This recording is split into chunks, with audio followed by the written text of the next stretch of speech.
Entering the Mayo Experience. Mayo Experience. Mayo Experience.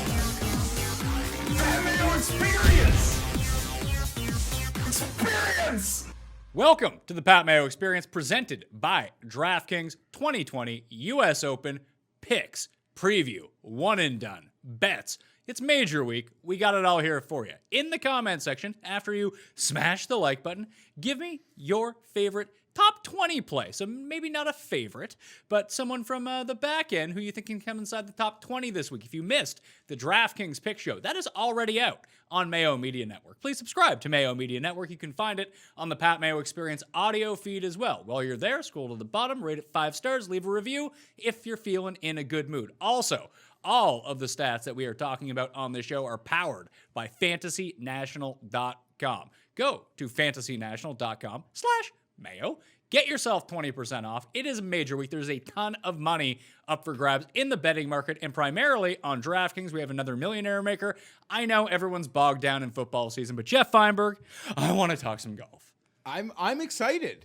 You mentioned it doesn't feel like a major week, and there are a lot of things that are sort of blocking us from maybe getting those true feelings. Football is the thing. I'm not too concerned about the NHL playoffs. No, I'm you're right. concerned about There football. is one thing. I'll take that back. One thing. Football.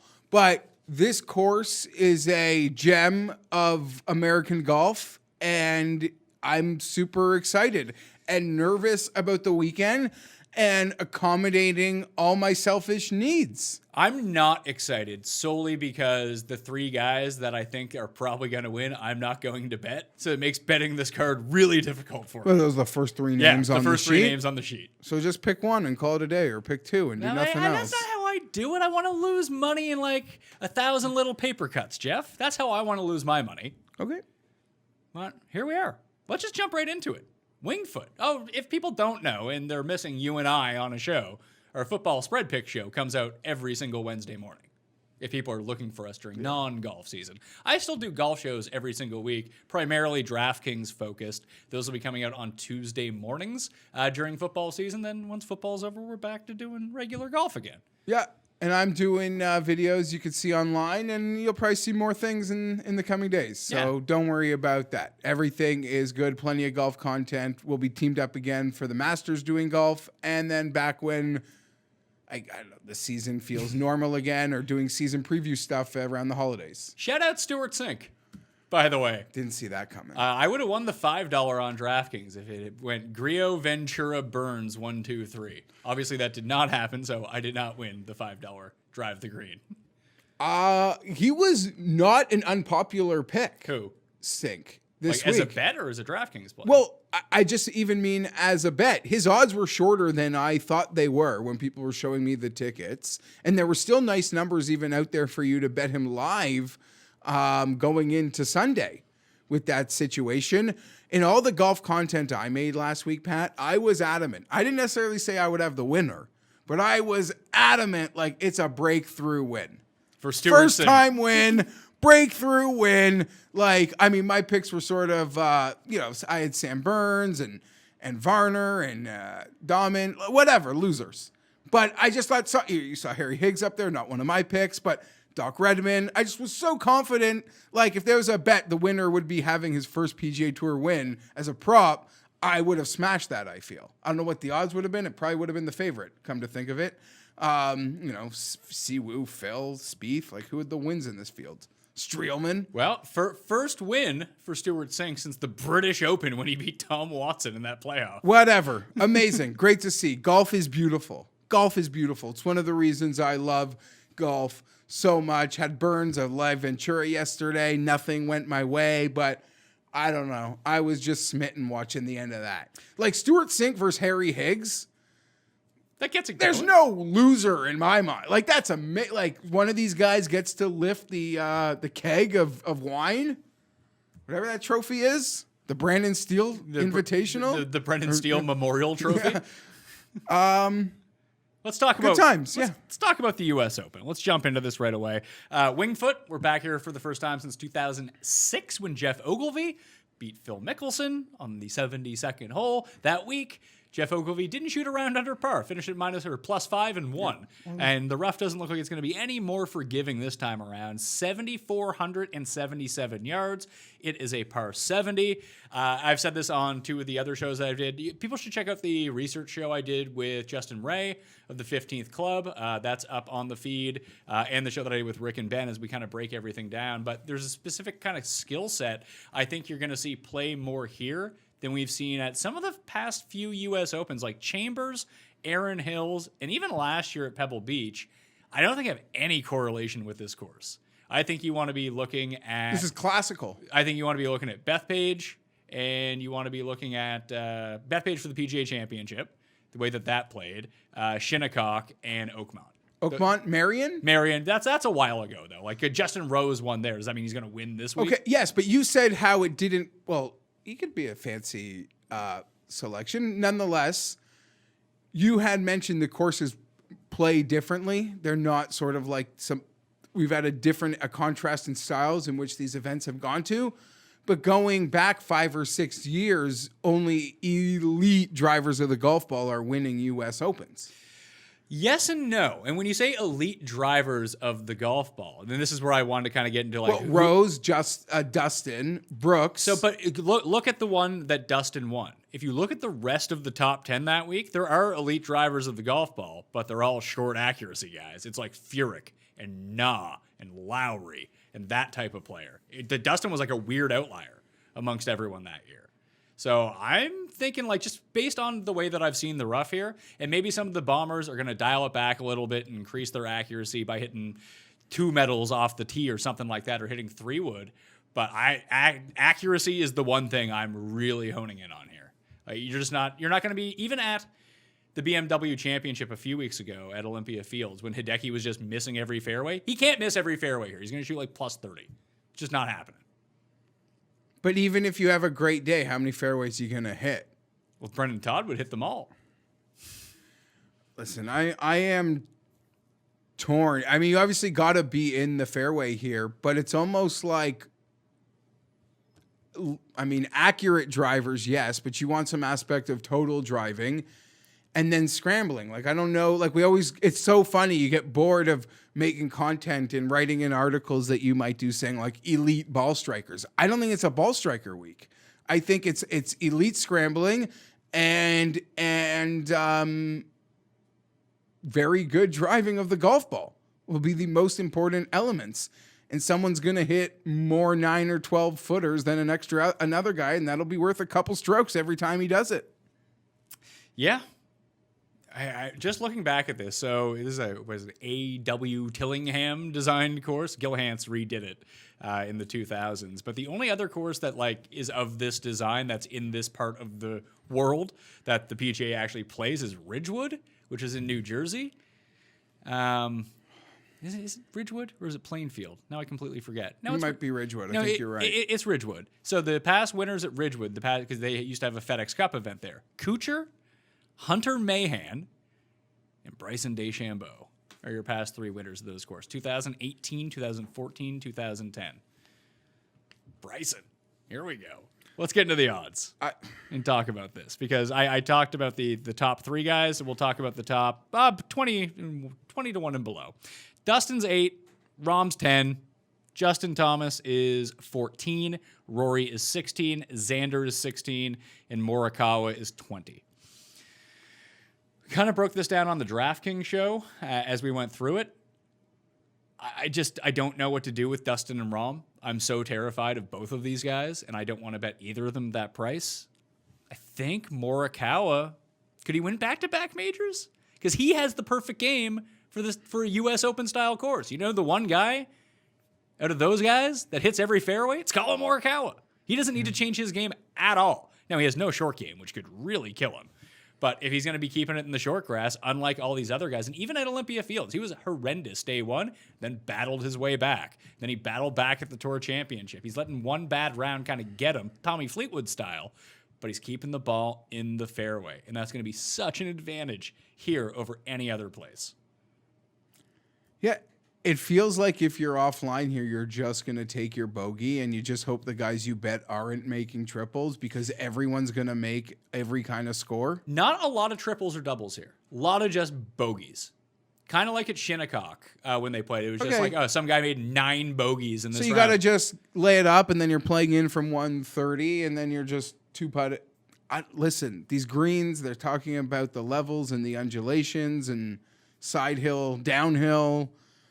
Be on the right levels. Like you'll see a lot of 8-footers as the comebackers. Oh yeah. Don't be 3-putting. So 3-putt avoidance in an Augusta type way. Are you looking to? I don't know what 3-putt avoidance really tells me. You're right. It's all relative to the week. It's like scrambling. It's like scrambling is a really bad stat to try to predict anything because where are they scrambling from? I would like to know that part of it. Are they scrambling from 10 feet off the green? Are they scrambling from 150 yards out? Because, I don't know, like that means something, and I don't know how to quantify that. Geoff Ogilvy in someone... Jeez. I took in a bunch of content.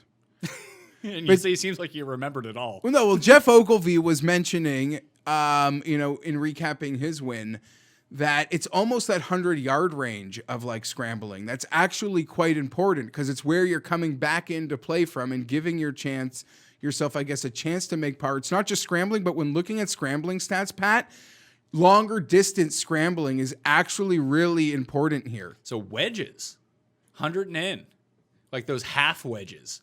Because when you play out of your bad spot off the tee, you're not going at the green. You're laying it back up into the fairway.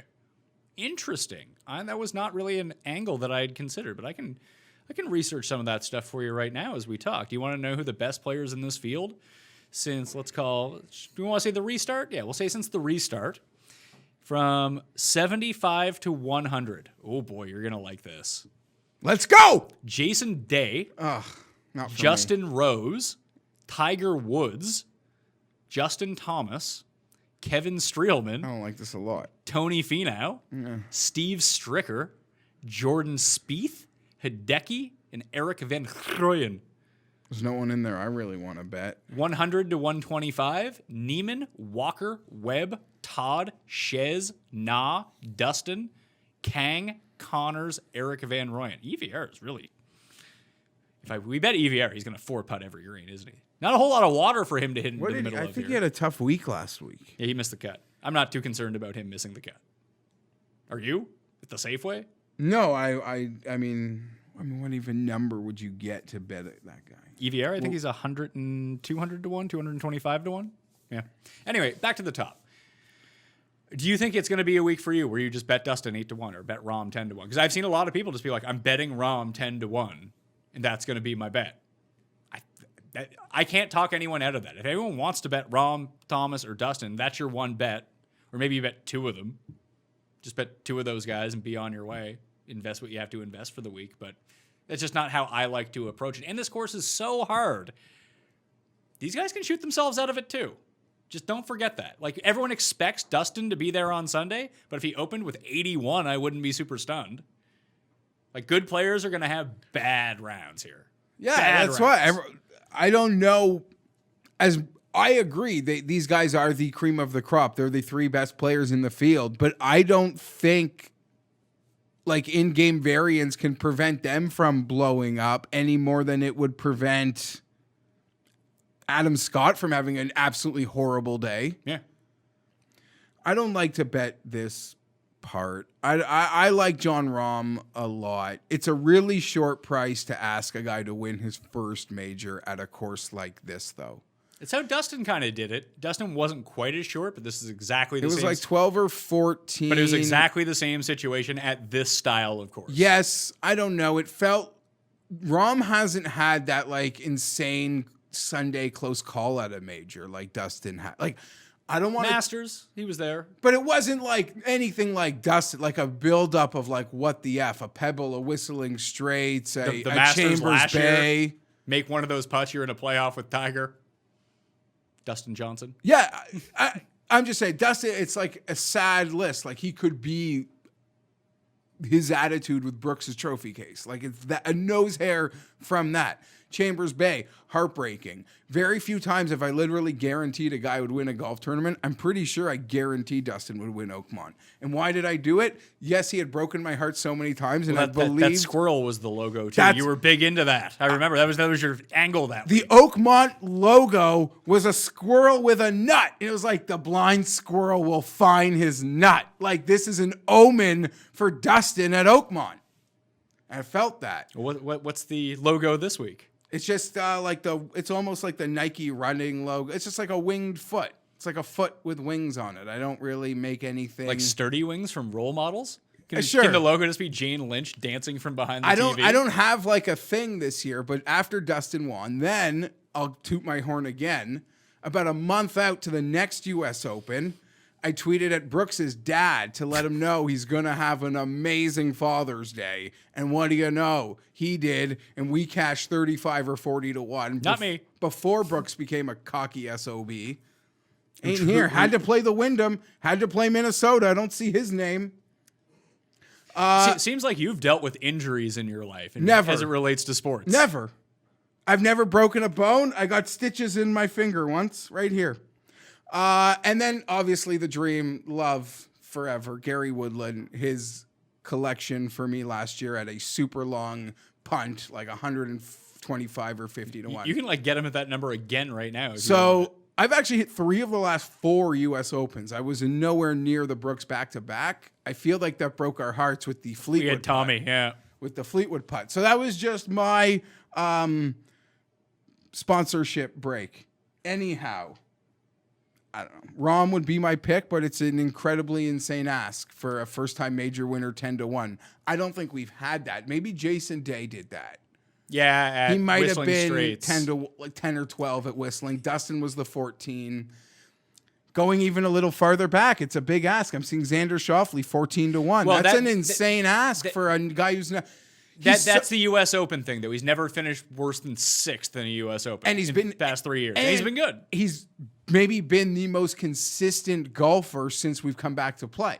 He hasn't won. He hasn't even really sniffed, I guess. Last week, the big cat enchilada. Oh, Dustin kind of. There was a moment there. There was a moment where there was a chance Xander could come back. Well, we were recording our football show. There was a moment, and it went away quickly because Dustin just hit a putt, probably. So beyond Colonial, he really hasn't had a shot at winning. Yet every single week his odds just drop and drop. At the PGA, and drop. Were we not in there? I bet him. I felt we were in there. He was around.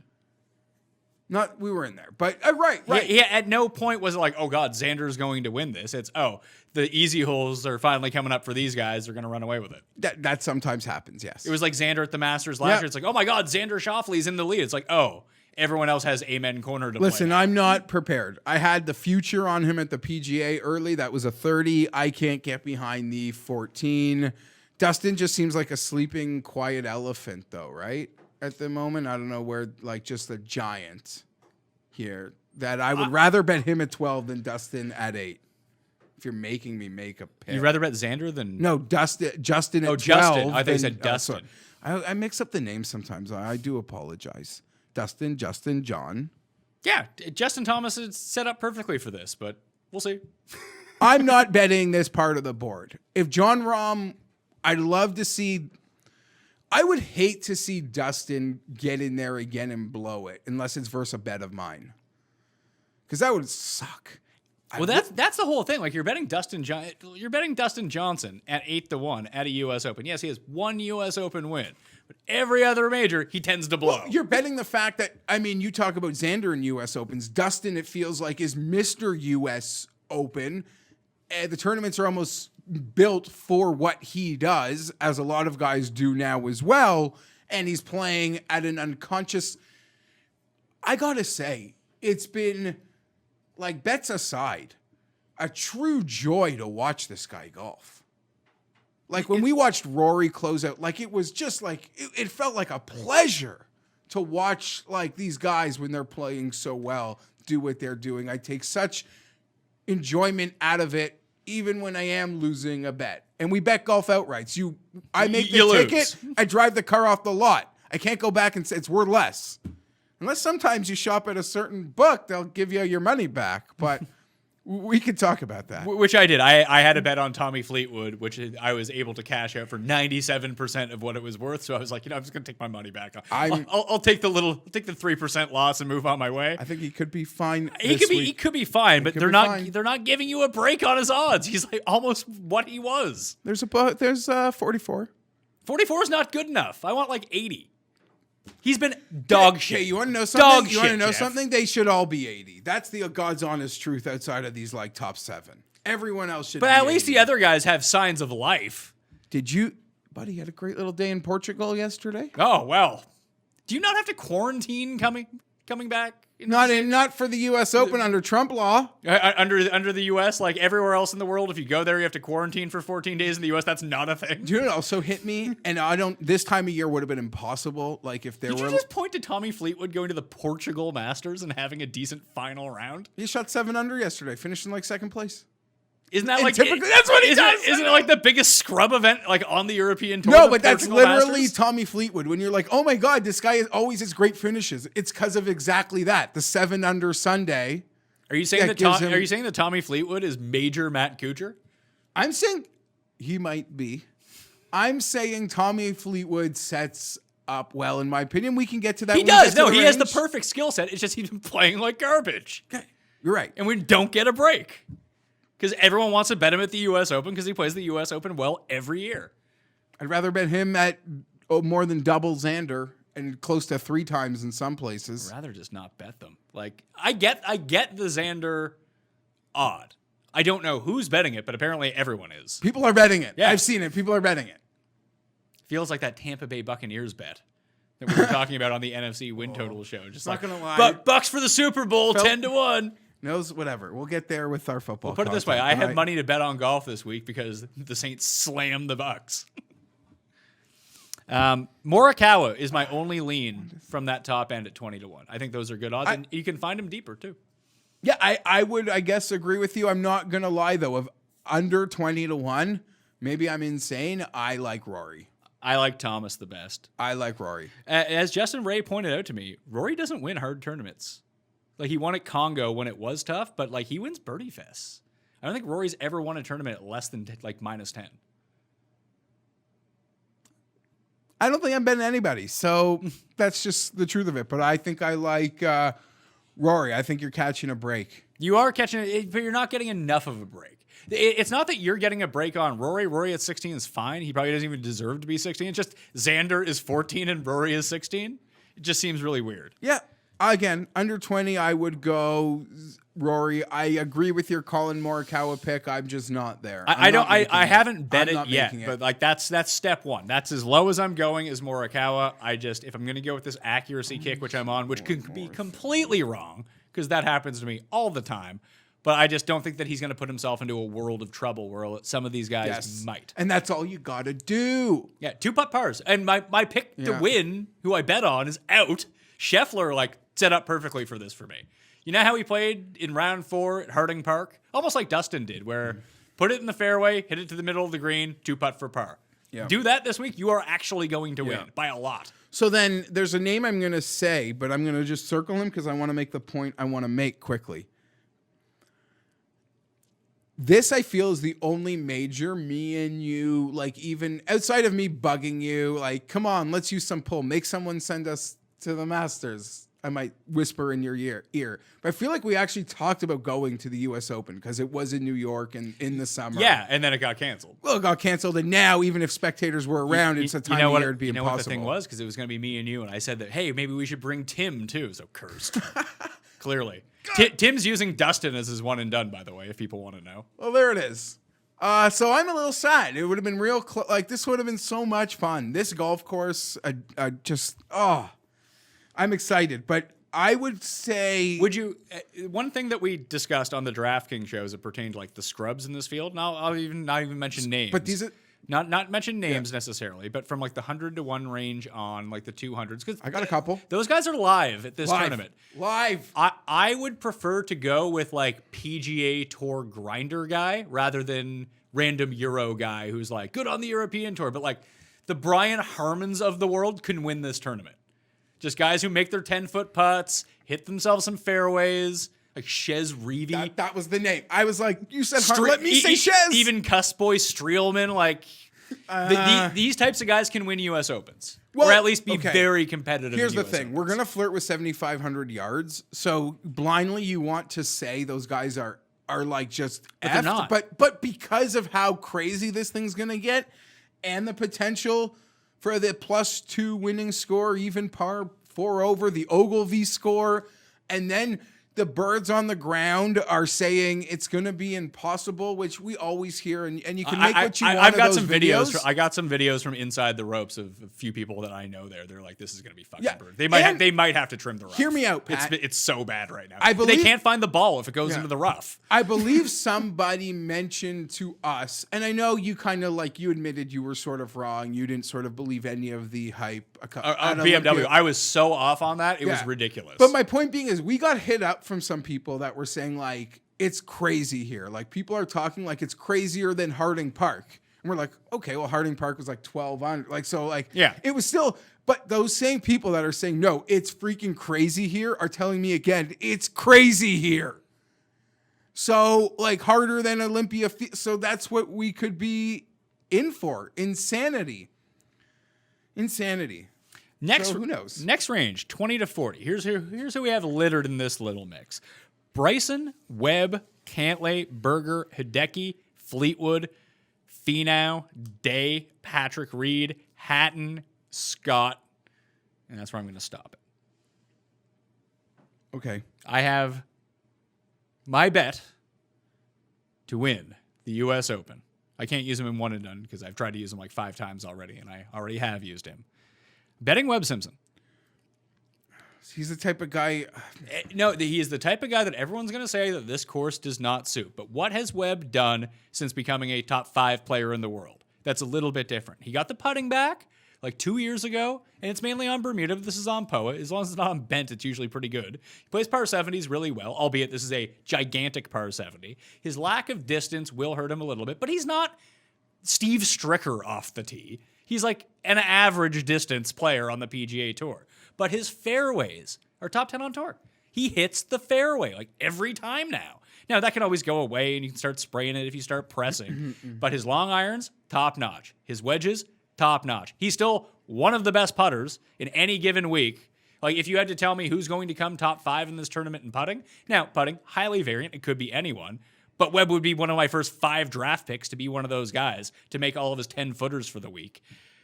And he has like that 100-yard game that we talked about. He can save himself from around the green. He's won a U.S. Open before. I think it just sets up really well for him. And you can find a better number than 28 on him. You can find worse ones. You can find better ones. But even 28, I liked it. And I liked how he played rounds 3 and 4 at the Tour Championship, too. After he skipped Olympia Fields, wasn't really good the first 2 rounds at East Lake, and then he started getting it back together a little bit. But I don't know if he's going to be... He reminds me of Stenson. He doesn't hit as many fairways as Stenson, but it's getting close, and the rest of his game is kind of better right now, like than peak Stenson was. You don't want it. You hate Webb Simpson. That's why No. you don't think that he's good. That's not true. It is.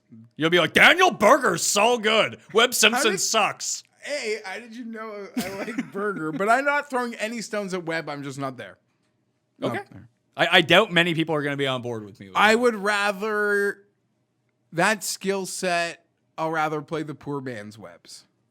Okay, that's completely fair. And I'll pay for like the guys that like have the U.S. Open skill set. I'll be more willing to pay for that price. That's sort of how I feel. I do like Berger a lot. I got him at a 50 a while ago as his like run of being great again, back to like that 15th best golfer in the world was beginning again.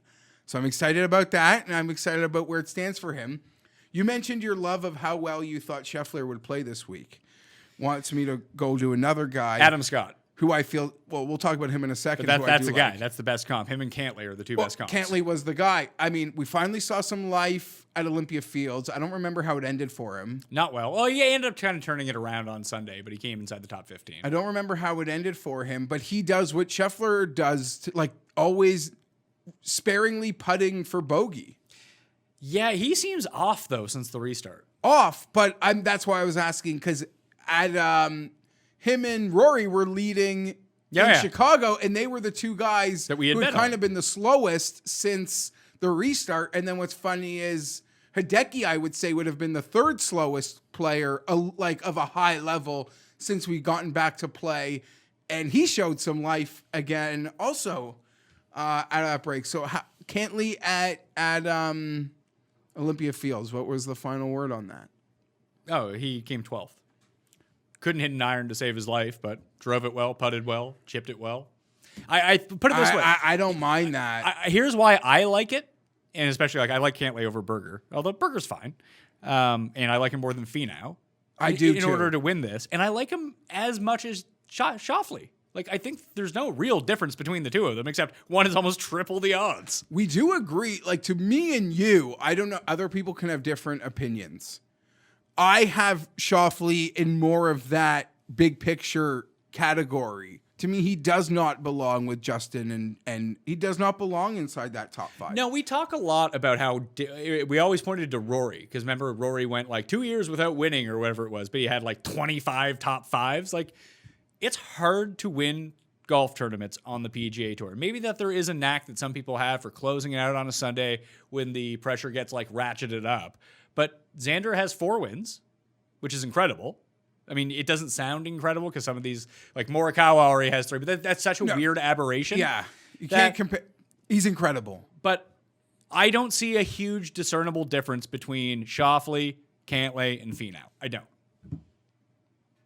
I think they're all kind of the same player. Well, one's got 4, one's got 2, one's got 0. Well, 1. We'll call it a half win. Half. And Cantley's got Memorial and Shriners. Yeah.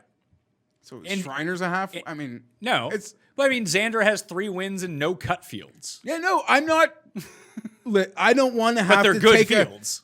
This is the thing. We're kind of saying we love Xander Schauffele, but you put him at 14-1. We're just going to give our opinion on that. Yeah, we're gonna give it shit, and he might win. Like, we're not saying can't win. Wouldn't be We shocked think at these all. other guys could win. It's just I'm not betting a 14 when a Cantlay 30 is there or a Cantlay 40 is there. I think they're equal. Yeah. I like. So you were talking up Scheffler. I like Cantley. I like Scott too. Scott couldn't drive the ball for shit at the BMW. It was don't care. really weird. His irons were He firing. sets up perfectly because everyone will miss some putts. And you were comparing Cantley to Scott or to these guys. The thing is, I got more confidence that Cantley's going to be the guy that's like 11 of 11 from 8 feet as opposed to Scott and Finau. But I like all 3 of them. It does feel like if there's one of these guys that blows up, it's Cantlay, though. Like, all of a sudden, who fired at opening day 85? Oh, it's Patrick Cantlay. Great. Are you saying like you're inclined for Finau though? I don't really understand where you're going. I'm not going to bet Finau to win. Give me a break. You just said you like Finau more than Xander. I don't know what. No, I just think that the comparable skill sets of all 3 of those guys are eerily similar. They all kind of do the same stuff well. And Xander on any given day could be the best driver and iron player of the 3. It could be Cantlay. It could be Finau. Finau's the worst putter of the 3 by far. You said something to me before we started. You said you're attacking a range, and I know what you effing meant, and I'm ready to freaking attack it. So there is the one name that we glossed over, who I think is super interesting, and you can find better numbers than the 22-1. But 4 weeks ago, this number was 10-1, and I know he has not played well. Like it a lot. But if Bryson can, like, everyone's just, it's funny. The narrative around Rahm goes from being he's a hothead, he can't keep it to fucking together. In any sort of big spot, he's going to blow it because his emotions will get the best of him. Now that narrative's gone because he wins all the time. Turns out he wins at like a 12% clip in any tournament that he enters. So that narrative's gone. Now it's Bryson's like, well, Bryson just wants to bomb and gouge. That's all he's going to do. What was the one thing we always said about Bryson? You get him at a course that requires an immense amount of strategy, almost Tiger-esque strategy, he's going to do really well. Let's go. He plays historic courses really well. If he can resist the urge to stand up there and try to hit the ball 400 yards and just play it back a little bit, I know the irons haven't been good, but the driving, he can hit fucking 2 metal off every tee and still drive it farther than most people in this field. And his putting has been out of this world every second event. It's either really good or really bad. But almost like Webb, he can kind of go off here. I don't know what to do with Bryson. I don't think I can make another bet. It's nice that we're doing this show then. You made all your bets before a Monday? No, they've been made for a long time. Okay. Well, why don't, for the viewer's sake, why don't you approach this Cantley. you have? That's the one bet I want to make. You have no color on Bryson. We're just moving Oh, no. on from Well, Bryson. I have a Bryson at 28-1. I love Bryson this week. So you do like Bryson. I thought, yeah. Now, but let's say you didn't have that and the 22 was That's staring fine, you in same the face. shit. So you would bet It's Bryson value. at 22. They had this thing at like 14 like 3 weeks ago. And like Bryson was God. I'm all in on Bryson. I almost just don't want him to win because I really want him to win the Masters too. because that's where all my major Bryson money is. Me too. That's what like I really want. For the record, Tim said that Bryson has no chance here. Basically said that. We was really triggered after the Rocket mortgage. Which Bryson won?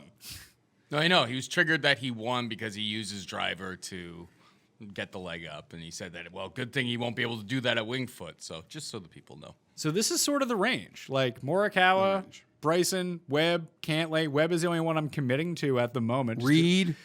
Reed, but even going a little bit deeper than that. Hatton I'm in on. I'm betting Hatton. I want better than 40. I will bet it at 40-1, but I will find better than 40-1 on Hatton. Best I've seen is 45. I think that he's going to end up being a popular pick this week. What do I call what have I called him in the last month?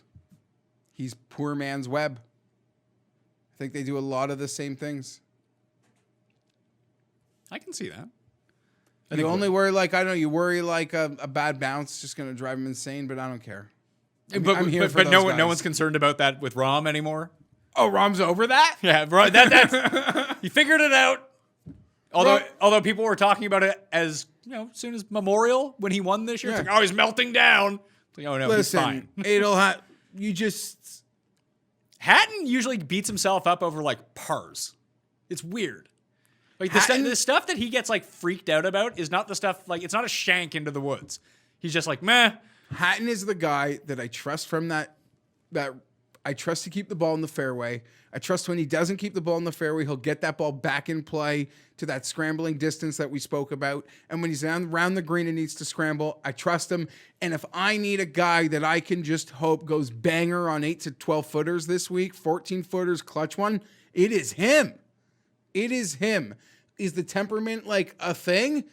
Yeah, but this guy is like, how do you put this? He won Bay Hill. He's had such an incredible run. Like, I feel he's got to just be in such a great place for this. My concern, did I bet him at Harding Park? Yes. When I mentioned that bet, was I worry this place is just a bit of a brute for him. But a lot of the same concerns you put on with Webb. But it absolutely wasn't a brute for him. He lost 6 strokes putting in 2 rounds. Agreed. And I think a plot like an insanely hard tournament suits him very well, as it does Patrick freaking Reed. Yeah, Reed's gonna be hard to get away from at 35. You got him at 80. 80 preview show summer cheater. Oh, the guy you call a cheater, he's about to be the U.S. Open champion, and then you're going to suck it. Remember when Tim used to shit talk Patrick Reed because he had no top 10s in majors? Then he won the Masters? It was all part of his Spieth is so good, Patrick Reed sucks type stuff. Yeah, like that's the thing. This range is littered with so many guys, but I really do have to narrow it down. Like I didn't want to be derisive towards Daniel Berger. I like Daniel Berger, but like he is just not in the power rankings of people I want to bet from this range. Like I'd rather bet Hideki. What do you make of Hideki? Because when you said we glossed someone over, that's what I thought you might be going to. Well, no, because I mean I'm off Fleetwood just he's been playing so badly. I'm not going to bet Finau just because I'm not going to bet Finau. Day. I never bet Day. I have no feel for Day, and at 35-1, you're not getting a break on him whatsoever. Hideki just plays hard courses really well. Like he's just so good at everything and not great at any one thing. Like he really saved his ass at that BMW championship by chipping. Like his up and downs were incredible. Oh, early to get that insane score. Yeah, like to get there. No, but even just to stay there the entire week. Like he hit 4 of 14 fairways. Like, yeah. Okay. That's how he scored so well. Insane chips. And then he lost it a little bit. It all went backwards for him. It's not like water found its level. But at some point he was making like every 8-foot putt. Hideki doesn't make every 8-foot putt. That doesn't happen. Well, that's why it's so hard. As much as like I like same as the Scott. Finau thing Same and as the Scott. Scott part, that's the hard part about those guys. That's why but okay, hold on. We got to reel this in. We got to reel it in. Because like it happens every time, Pat. You only win these things by catching that bottle. No, I agree. And It was like what it was happened like with Woodland. Woodland. Woodland last year. No, I completely Chipping, agree the with putting, you. like he's a good player. He's a PGA player. We all like him. He has a skill set. And if that's the week he chips like God and putts like a maniac, then holy shit, he wins. This is going to play difficult relative to par, winged foot. Would you like to know who the leaders in this field are on difficult courses over the past 24 rounds that they have played? That's a 6 tournament sample, potentially more if they miss the cut in one of these events. And would you like to hear strokes gained total or strokes gained tee to green? Both. Strokes gained total on difficult courses past 24 rounds. John Rahm, Tyrrell Hatton, Shane Lowry, Tony Finau, Rory McIlroy, Patrick Cantlay, Matt Wallace, Mackenzie Hughes, Colin Morikawa, Patrick Reed, Bryson, Webb, Sungjae, Fleetwood, Fitzpatrick. Those are your top 15 in strokes gained total. Now, if I switch that over to strokes gained tee to green, because this would be the guys that strike the ball well, put themselves in good position, and miss 3-foot putts and take themselves out of tournaments, just as opposed to total, because this takes putting out of the equation.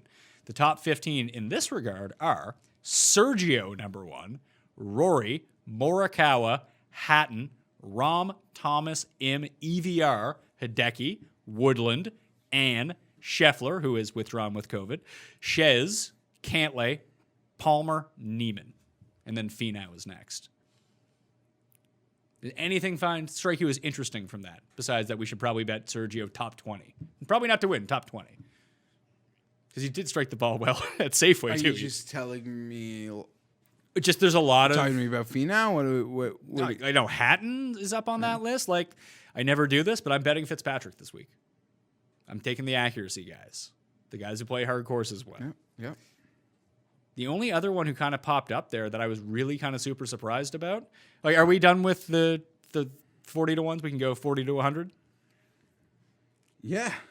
So 40 to 100. Yeah, that's what you got to do here because there's not much. Fitzpatrick is, I'm seeing him at 50. Paul Casey rates out so well for me here.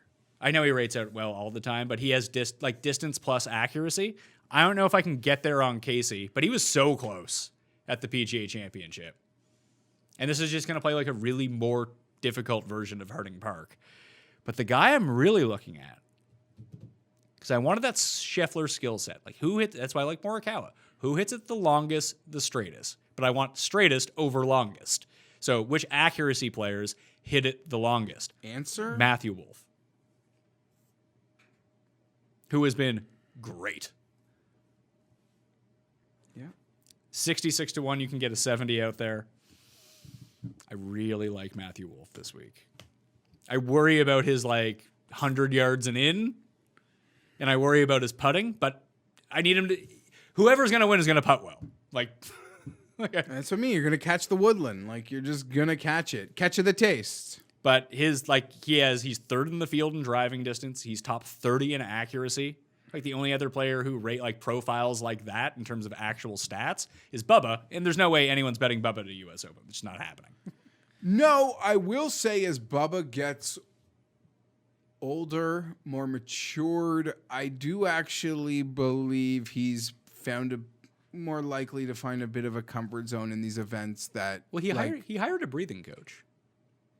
I did not know that, but I just follow him online. He just seems like a guy that he's just so happy for obvious reasons. He's incredibly happy, blessed, content. Has been so successful on the golf course that it's not the most it's not do or die the putts. Yeah, he's okay if he misses it. I don't know. I just feel we had a 3-win season a couple years ago. So to say I feel like we're going to get another Bubba resurgence, I don't think is a that bold of a statement, but I think we're going to get one. I don't know. If I'm not ready to call the U.S. Open win for Bubba. The fact, if he makes the cut at the U.S. Open, I'm going to Yeah. be super stunned. That's a big ask. But I'm just saying, I think he's in a place where I think he's more prepared to succeed here than ever. But what does succeed be, like top 30 for him? I just worry with Bubba, and he played well at Olympia Fields. That was But another... he's almost like there are certain things that go away and don't go away. Like when Bubba is rolling at his like happy place courses, he's somewhat familiar with the layouts. There tends to not be a lot of rough. And what happened to Bubba once he got into a little bit of problem on Sunday at Olympia Fields? He completely melted off the leaderboard because he wasn't hitting every green in regulation. He was forced to get it up and down, and he just couldn't. It'd be like Corey Connors profiles amazingly this week, but he's not going to hit 100% of greens in regulation, and everyone that he doesn't hit is an instant bogey. Instant bogey. It's going to be like when you're watching Shot Tracker this week and you see player finds rough, you're just penciling in bogey. Bogey. Do it. Just pencil it in. Here's the other problem. I Or guess missed green in regulation, bogey.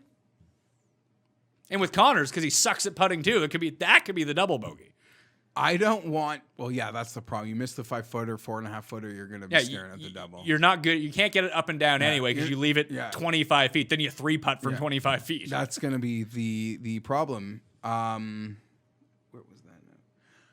I don't want to sound like a college basketball coach right now, who's like, being down is like maybe a good spot. You see those coaches come in and have, we're down 8. We're right where we want to be. I'm very worried on a Monday to make this stupid comment because I'll be nervous and happier than a pig in shit to have the 54-hole leader. But I think that's a horrible spot to be this week. How this course plays. Yeah, unless they're up by like 10 or something. That would be nice. You know what I'm saying? I just think this is not the I just think it's a bad place. Let me throw this weird scenario out here for you. He goes off in the 7th to last group, which is, let's say, 4 strokes off the lead. Ricky Fowler. Ricky Fowler goes out and shoots even par on a Sunday and just waits there and finally wins a major. He's waiting at the green to congratulate someone else. And he wins. And he wins. Ba-dum-bum. Because the 2 hardest holes on the course are 1 and 18. Like That should be an 80, and I wish it was. It's not.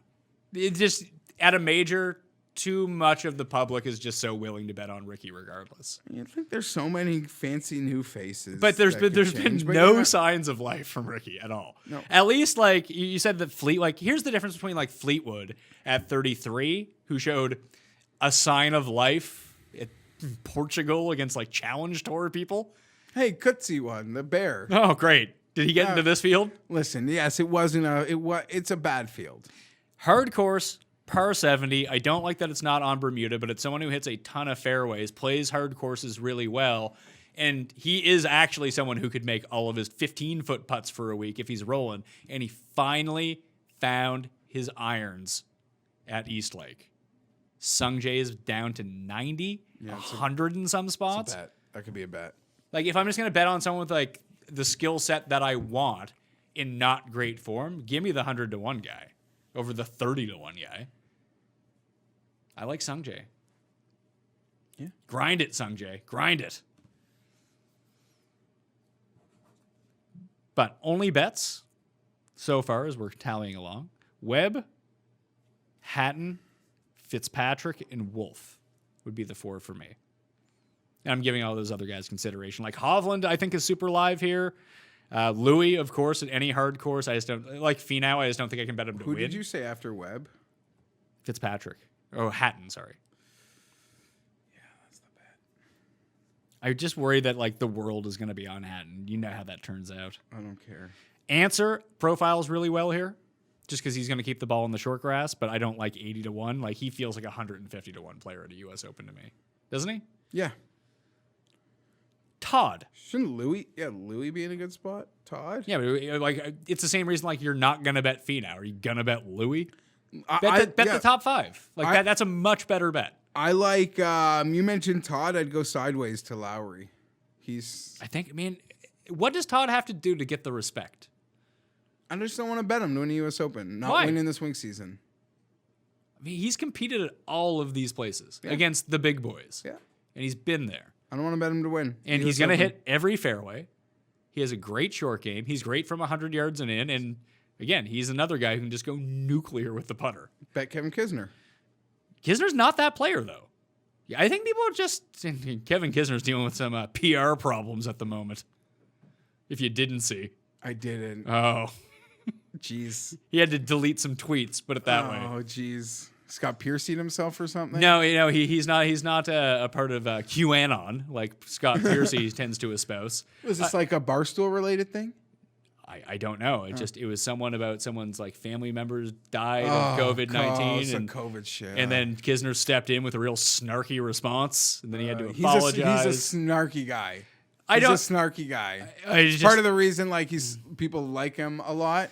I get it. I don't understand, and it's easy for me to say because without social media, I don't have a job, basically, that promotes my job. But if I was a professional athlete, I don't know if I could help myself, and maybe he can't either. But what is the upside to any of these guys not being Justin Rose on social media? Honestly. It can only lead to downside. Yeah. So what if Kevin Kisner, normally people think Kevin Kisner, he's a jovial guy. Generally speaking, he's fun on social media. That doesn't really get him any extra money or any extra press.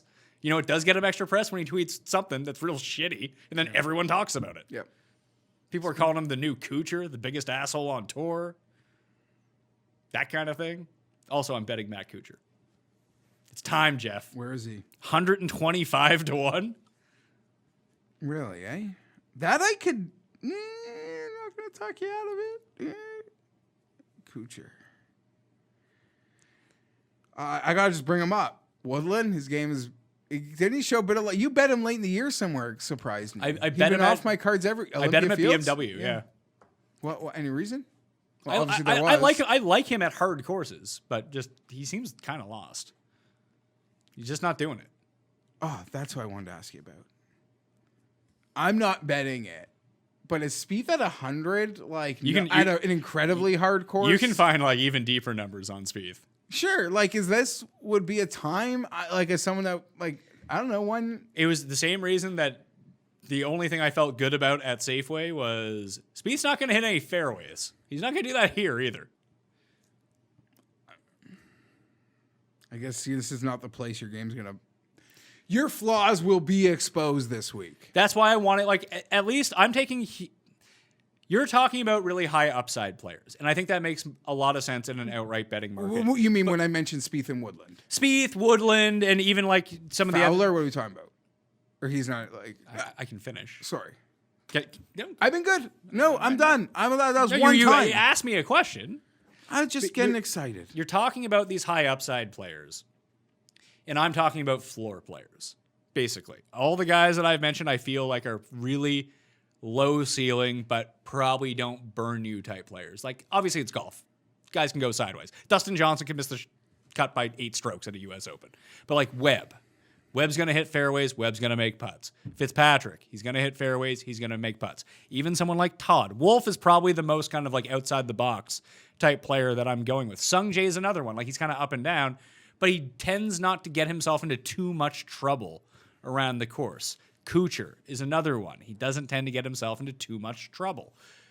I think that skill set is going to win this week. And again, Morikawa, he's another one. Not a lot of trouble. Fairways, greens and regulation, 2 putts for par. And that's kind of the skill set that I want. And if you talk about even Cantlay, Cantlay's a bit more unpredictable. Hideki's a bit more unpredictable. Scott, unpredictable. Casey, unpredictable in that kind of way. At least in my mind. Maybe other people feel differently about them. But that would be kind of my take on the different types of players. Yep. I would say my card is more some higher skill set that I am just trying to hope has their A games. Yeah. And that's probably the better way to play it. Obviously, guys, put it this way. Obviously, guys will get blown off the card quickly. Just hope there's 1 or 2, two's left standing near the end. So that's sort of, I think, where I'm going. Good players that I hope play really well, despite it being a really hard week. But I totally get it. I'll be excited to maybe make some long shots. You alluded to Shez. I think guys like that are totally live here. totally live is really unfair. But They, I just think they're more live here than they are at the Masters. Yeah, the winning score makes these guys. I mean, not to say they won't have to play great, but they just gotta like keep on keeping on to maybe find their way like into this thing. So let's talk about some of these long shots. We both like Shez. He's 140. You can find him at 175. Some spots. He's You like mentioned Cooch. Sorry, Cooch. Yeah, no, Cooch. I'm in on 110 or 125. I'll just find the better number. And I'll like the each way this week is top 8. You get 1/5 of the outright odds if that player comes inside the top 8. So I probably will litter a few more long shots onto the list just because it's the double bet. Like if they come inside the top 8, I'm still getting a huge payout. So Kuchar, Reavie. The other one I was looking at was Streelman. Yeah, you mentioned that. And Streelman is what, You got to flip the page. 200 to 1? That is heavy. And of course, Kevin Na. I haven't made the final choice on him yet, but he was top 10 at Oakmont. You love that guy. I do Isn't love there, that guy. Hardcore people like going to talk a Billy Horschel this week, or that's sort of done? No, I think that Billy Horschel is, we talked about like distance plus fairways. He's one of the guys that rates out really well. Exactly. Stenson, Noren, Sweden, anything? Stenson, I just don't know where his game is. What are his 125. He's piggybacked with Noren at the bottom there. You've bet Stenson as that number has climbed literally for the entire year. I know. It has not And worked, I bet it you has there's not worked out. I bet you there's a bigger one. I mean, I'm just giving you the number I've looked at here. And you got no clue where the game, like not a clue. Well, since the restart, he's played 6 rounds. He's top 10 in fairways. But he was someone who's like historically a good U.S. Open player. Never won it, but like top 20 machine. That might be a top 20 for me. I don't think he's going to win. I just think he hasn't played enough. Like that's so tough to figure out. Zach Johnson. Where? He's 175. I'm not going to bet the outright, but top 20 for him. Okay, I got one. I'm not betting it. Harmon's kind of the same way. But this guy, I swear, maybe it's just the perception or where we live. Oh my God. He has played hard courses like really well for some reason. you're And telling- Mac Hughes like top 20. No, I'm not betting it. I said I'm not betting it. You get your 250-foot bombs. PGA Nat, like look at the hard courses this year and how he's finished. That's all I'm going to say. I'm not betting it. I'm just saying that. They showed a stat during the Tour Championship. What did he do? It was 50 footers a day? You know, it was like most putts made over 40 feet this year. It was like Mackenzie Hughes, 33. Next closest person, 4. It's actually great that our perception is reality with that. We're like, no, this guy is like, it's pretty creepy. We're seeing him on TV a lot, and it's always a 50-footer. But I do feel at really hard courses this year, he has played his best results. I would agree. Sure. Whether that's luck sack or whatever, that just seems to be what has happened for Mac Hughes this season. Well, Paul, you said he was the one guy when you updated the boards from last week's odds to this week's odds. He's like the one guy whose odds went down somehow. People bet him? One of a few. He was like 175. 150 went to 110 on DraftKings Sportsbook. That's funny. I didn't even know about that.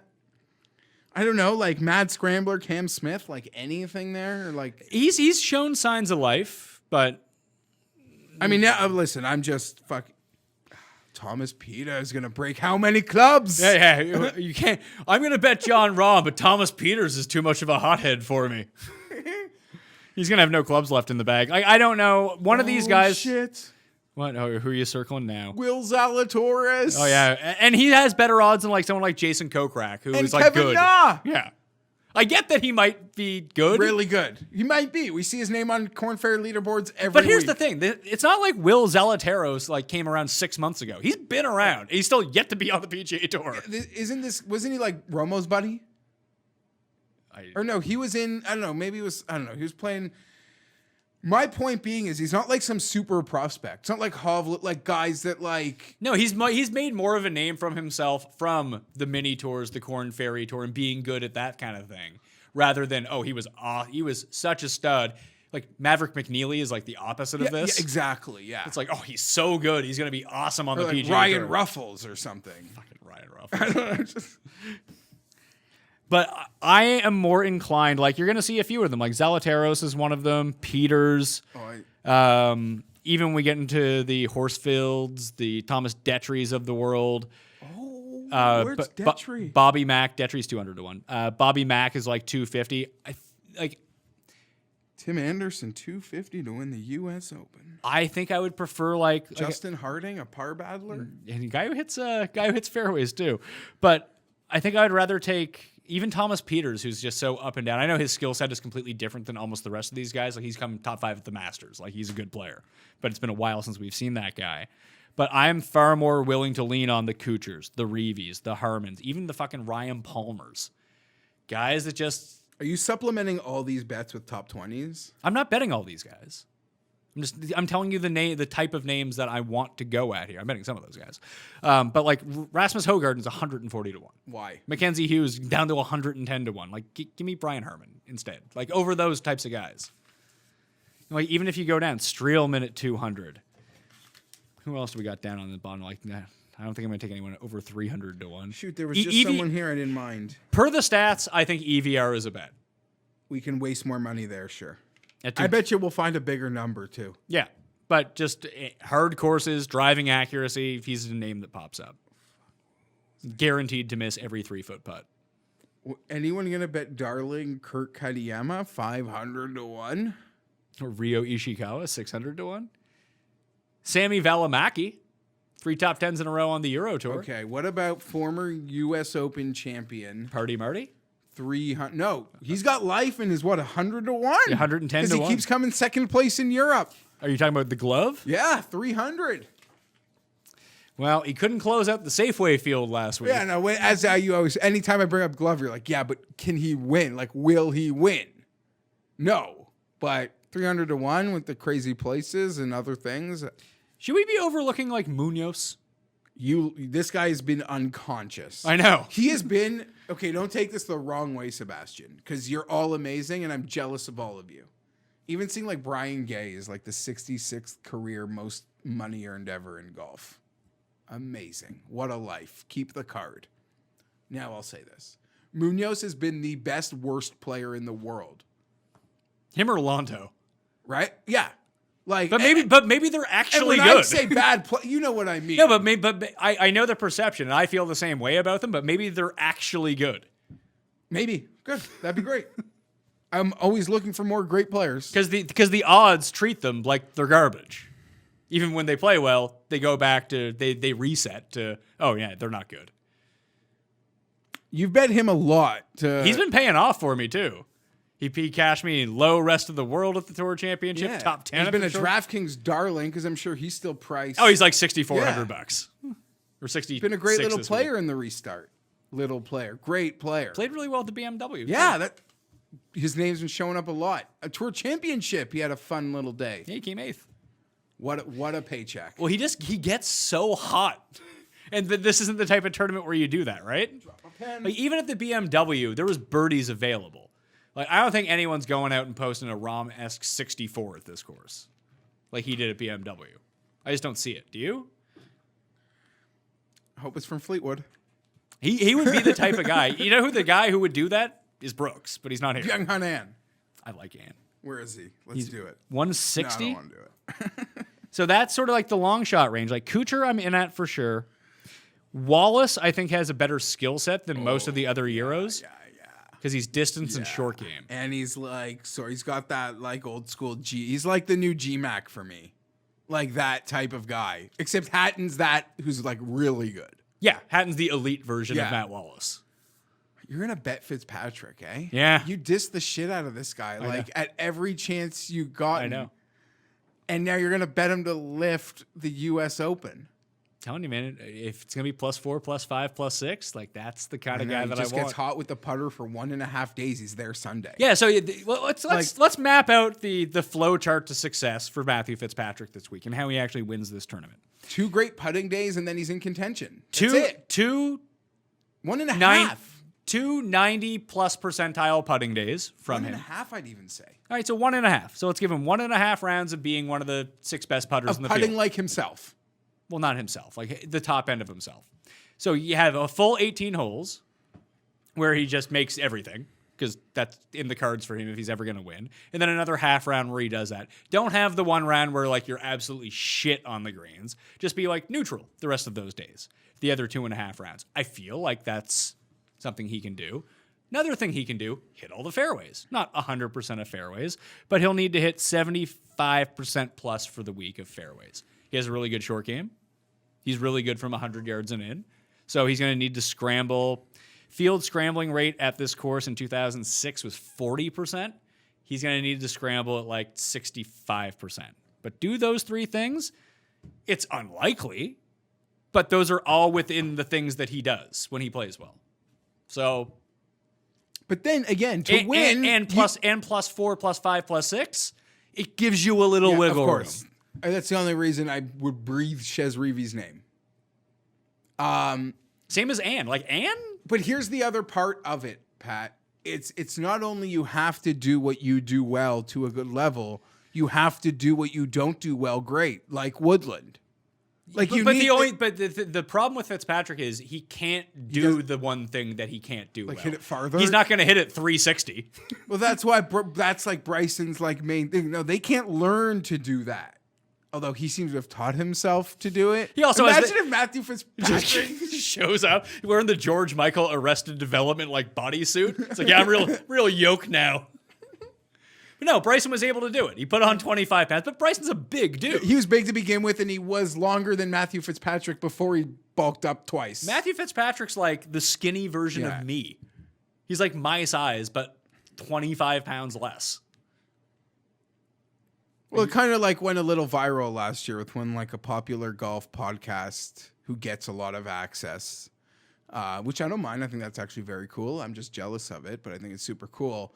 Made a comment like they're just filming some guys, and like one of the dweebier guys on the crew like said like he could beat up Matthew Fitzpatrick. And then that became like a talking point for them even to get Matthew Fitzpatrick in and like make it an even funnier thing. How about because he does look like the one guy like on tour I could take. He just like if he's you a say, little like, dude, who's man. the one guy on tour you could take?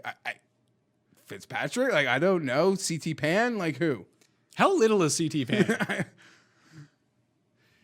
How about I'll tell you who you couldn't take in a fight. It'd be Byung Hung An. He'd beat the tar out of me, and then most of us. This guy's a house. I like him this week.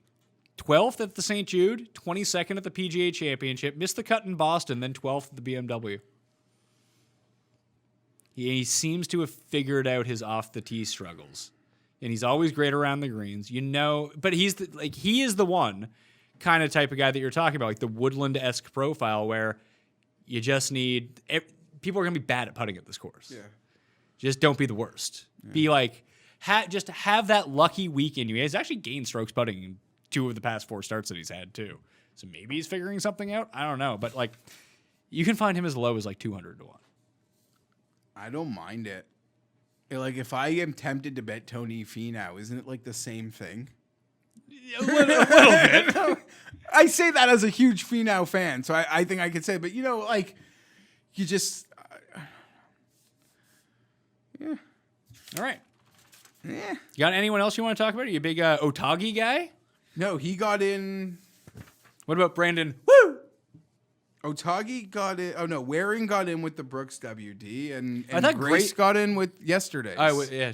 Should we be thinking about Grace? Like, get lucky. This is always the type of tournament that we like Grace at. Oh, it's really hard. Bet Brendan Grace. Was he at the Safeway? I think he was. He was at the Safeway. How did he play? I think.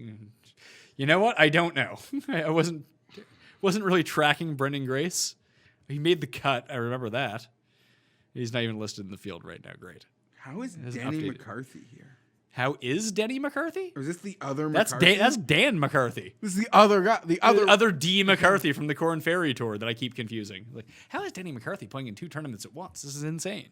Okay. He's actually like not bad, by the way. And I don't. Oh my God, Cole Hammer, the king of being a U.S. Open amateur. Cole Hammer. Literally, what a name. Jimmy Walker 600 to 1. That's funny. People love this Davis Riley. Apparently, he's a star. On the Corn Ferry Tour, yeah. Sure. But no, I mean, like, Zalatoris, like, he's a prospect, I feel. Zalatoris wasn't like a golf prospect, if that makes sense. I could be dead wrong, and people will correct me. Grace has gained over 3 strokes on approach in 3 of his past 4 starts. Now he's missed the cut in 3 of those, as his short game has gone to. Remember when he was like untouchable around the greens? That has not been the case for him recently. I don't know which. I always mix up the Herberts, Lucas and Ben, but one of them hits it a mile. One of them is French. I think they're both French. I think one of them's Australian. Oh, you're right. One of them's Australian. Yeah, you're absolutely right. This is just like the Brian Stewart, Chris Stroud situation. Same guy.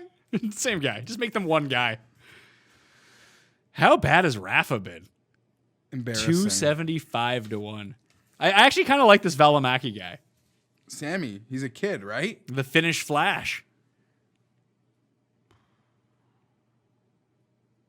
I'm just staring at names on the second page. Yeah, second page names of our second page. Like, I don't think that I'll narrow it to 5 and probably. Danny Willett, 200. I actually have a Willett bet with you that we made at Christmas time. The odds are much more favorable to the better on Danny Willett now because he's been ass for 3 months. He had the good Rocket mortgage and he's been bad ever since.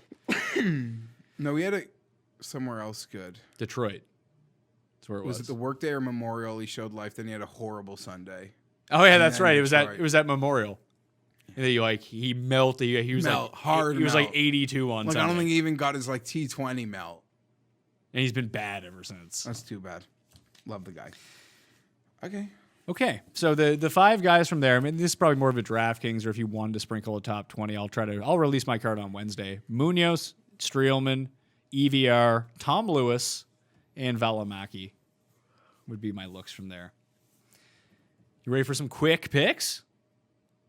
Yeah, I am ready. More All right. ready than my one and done. I was going to say, you got it written down already. Jeff, the floor is yours. Quick picks for the 2020 U.S. Open. The bets I have, my pre-tournament bets. Bryson 28 to 1, Daniel Berger 50 to 1, Tommy Fleetwood 30 and 40 to 1, Patrick Reed 80 to 1. Those are in. Like you said, at the PGA, I had some great early numbers, but I made a couple ads, and where did I get my winner? From the ads. Week of fresh board, these numbers, the guys I like. Cantley, Hatton. Okay. For me, the only 2 that I'm committed to betting right now. Well, actually, I haven't made a bet on this yet. So actually, I bet Kevin Streelman at 250 to 1 like 2 weeks ago. But now he's 200. Got some nice closing line value on that. But I am Webb for sure, 28 or better, but 28 I would take. Hatton for sure, looking for that 45, but 40 will suffice. Matthew Fitzpatrick, looking for better than 50, but 50 I'll take. And Matthew Wolff, 66 to 1. Those 4 guys. I'm very much trying to narrow it down between one of Morikawa, Cantlay, and Reed, and potentially Bryson. One of those 4 is going to make my mix as well. Other than that, going down, Im at 100, Cooch at 125, Shez at 140, and at 160. This is starting to feel like too many guys. Fuck it. It's a major. Play them all. Play all the long shots. I got to make money in golf to lose it on football. Yeah, but I actually made money on football this week. I came out good. Man. Maybe I'll just play a bunch of top 20s. Like that EVR, no 225, I'll bet the top 20. I really don't know what's going to happen. I think I should. I should limit exposure in case Dustin and Rom just go crazy and win, right? Wouldn't that be the sensible thing to do? Sure. I don't know. I'd like to be able to just like go to a hotel by myself this weekend or like get my own Airbnb, but I don't think my wife will be up for it. Yeah, she just left. I know. I should get Sunday. I don't know what to do. Part of me hopes that the Chiefs just steamroll the Chargers so I don't even have to like pay attention to it, which is possible. We're on Likely. We're on NBC this week too. Fox gave up the U.S. Open for football, which was probably a very sensible decision. Yeah, and football and some other reasons. But. What happens if, like, I don't know if they're like putting the U.S. Open early on Sunday, because I think it would make the most sense to try to get the leaders out before football starts. But what if it doesn't? What if it's the same tee times as normal? What if it I guess it doesn't The go ratings late. tank? Like, what are you asking? No, because they changed the playoff. It's no longer 18 holes. It's 4 holes, right? Is the playoff for the U.S. Open? I think it's just sudden death, to be honest. Is it? But it used to be the next day, so it wouldn't be that big of a problem. What if it goes into a playoff? They got Sunday Night Football to air. And you know they're not airing the highest rated show on TV. So what the hell happens? Does the U.S. Open go to the Golf Channel? It's Patriots Seahawks. Yeah, they're not pushing football. Spoiler alert. What's funny is Fox. Well, yeah, there's not many afternoon games next week. That's usually the case.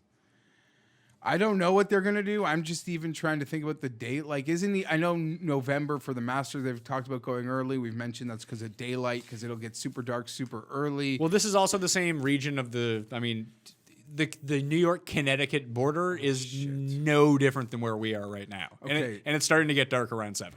I feel bad. We didn't even mention Tiger. Should tell you how we feel about him. It's cold. I don't like it, right?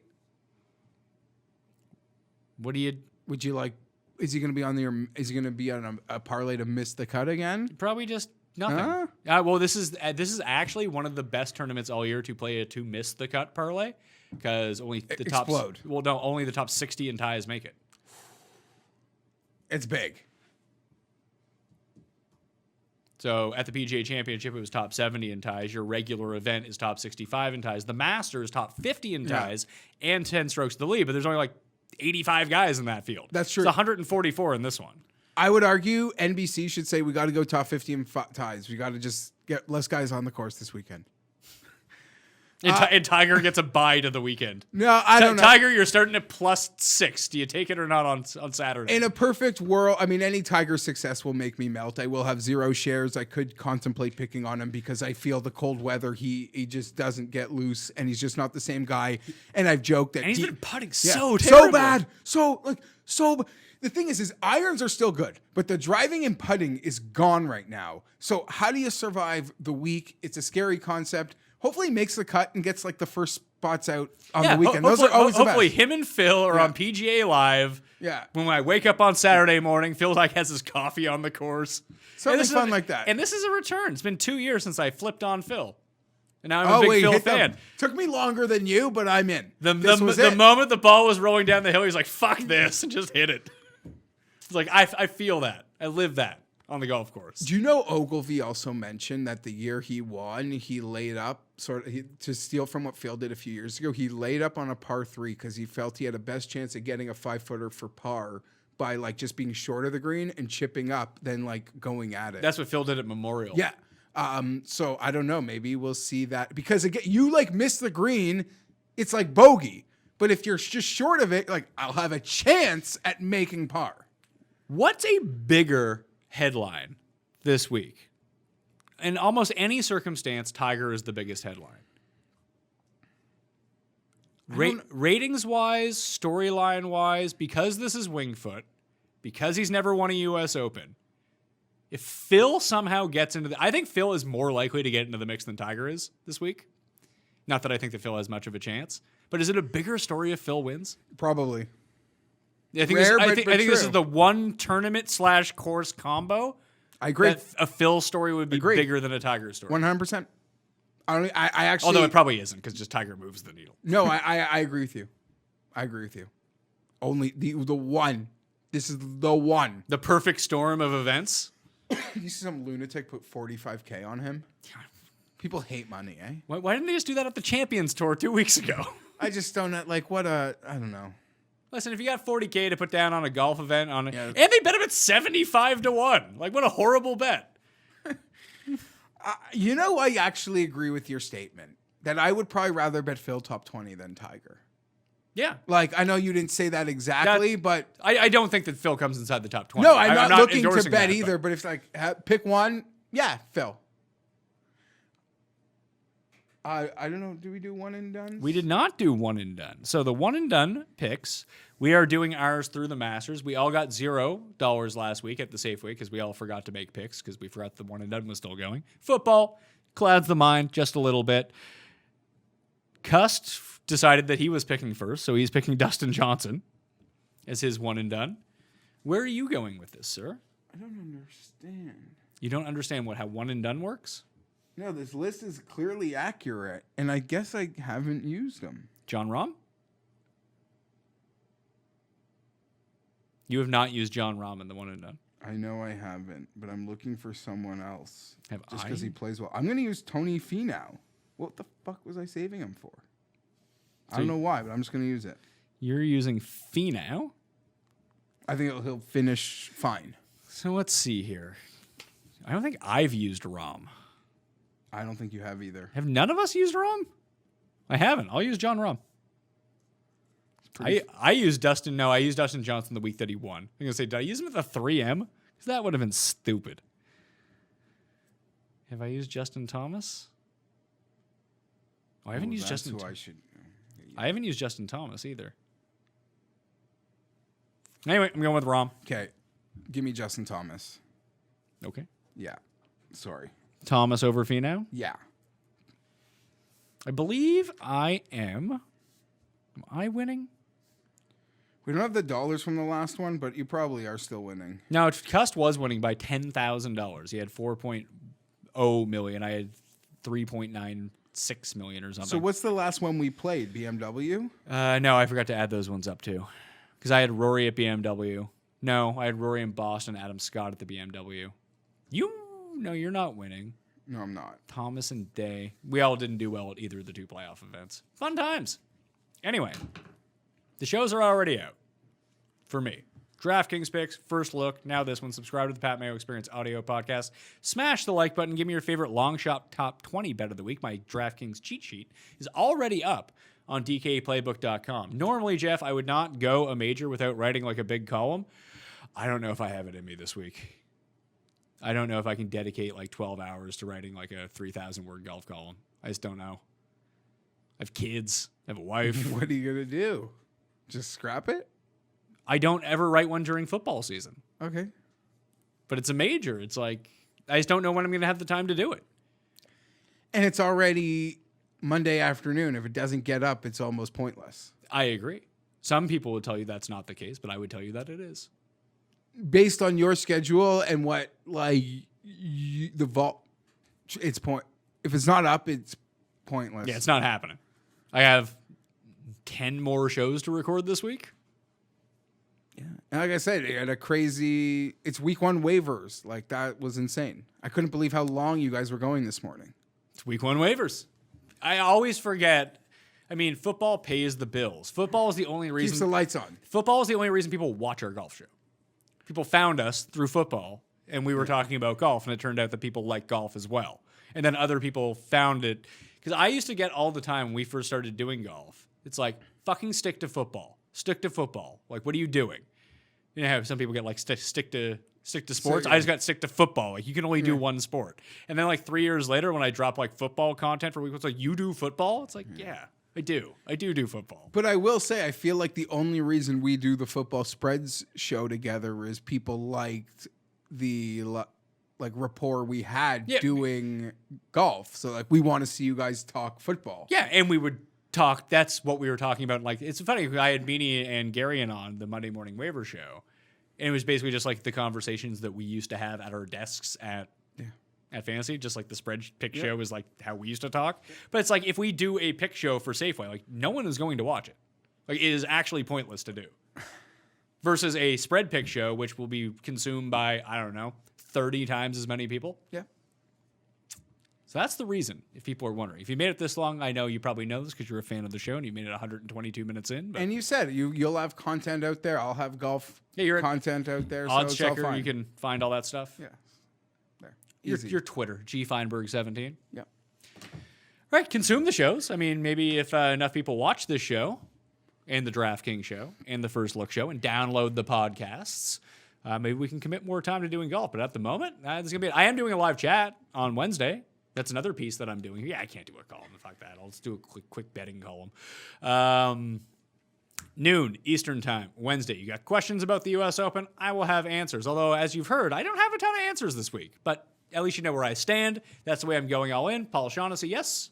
Is it noon? We've been doing them at 12:30, Pat.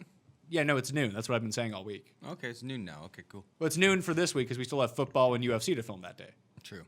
So All right, cool. got to space it out a little Just bit. didn't want you spreading falsehoods to the people. No, noon Eastern time. I don't think anyone's still watching at this point anyway. Anyway, I'm Pat Mayo, fantasynational.com/Mayo to get yourself 20% off. That's going to be a very critical tool in trying to win money this week. But this might be the softest tournament ever because you're going to have so many people with DraftKings bucks for NFL that are just going to want to play the U.S. Open that it might be a little bit softer than normal. Just saying. I'm Pat Mayo. I'll see you next time. Pat Mayo Experience! Experience!